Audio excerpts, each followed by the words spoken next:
kala ngal a huwata fuu yiɗi a mara yiide tiiɗal muñal. Yiide tiiɗal muñal maande ɗo yiide tiiɗal muñal.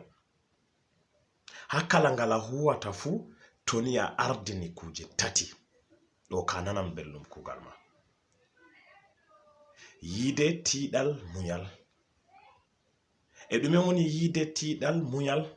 Kala ngal a huwata fuu ardunu yiide ngam aɗo yiɗi ngal on waɗi aɗo huwa ngal tawon. Ɓaawo aɗo yiɗi ngal bo tiiɗu dow maagal sei a mara tiiɗal. To aɗo mari tiiɗal ɗo bo yahan a sakitira be muñal ngam kala ngal a huwata fu to aɗo tiiɗini ngal wala ko bo a yidata. Ɗo bo sei a mara muñal ngam to a marai muñal a accan. Saka komi limti tati ɗo fuu ɗo hauta yaada kalkal. Ha tati ɗo to gotel wala kugal goɗɗo yahata. E no waɗi yahata? Yeccam hande to aɗo mari yiide maagal, aɗo mari tiiɗal, nden a wala muñal, na yi a accan ngal ngam a wala muñal. Dalila soinde muñal ɗo waɗete a abandona kugal man. E nden hande to aɗo mari tiiɗal be muñal nden a wala yiide maagal, ɗo bo na yi waɗata. Nda aɗo mari tiiɗal, aɗo mari muñal, amma a wala yiide maagal. No a huwiri ngal? Ngam a yiɗa ngal ha ɓernde ma.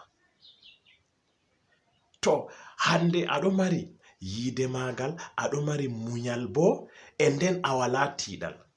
Nda yiide nda muñal, aɗo yiɗi ngal, a marɗo muñal, e nden a wala tiiɗal bo. No a huwiri ngal? Wiyam le na yi fu waɗata. To kuje tati kam ɗo hauti yaada kalkal. Yiide tiiɗal muñal ɗo ka kala ngal goɗɗo huwata ha duniya ɗo fuu ngal ƴami yiide tiiɗal muñal. Aɗo yiɗi on waɗi aɗo huwa nden a tiiɗa dow maagal. Ha aɗo tiiɗi bo sei a mara muñal fahinta. To ɗo kangal yahan. Amma hannon ɗo gotel to wala derɗiraɓe yahata.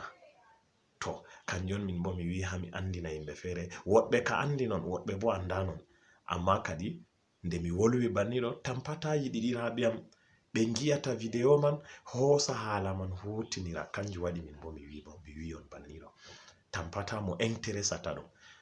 To wodi ɓe ɗum interesi ɗum, wodi haalaji fahin mi tammata wi'ugo on dow ko larani sarɗi yiide hakkunde gorko be debbo, dow ko larani daraja ɓi adama no watta hande heɓa darajaji mun ɓedda ha kala himɓe fu.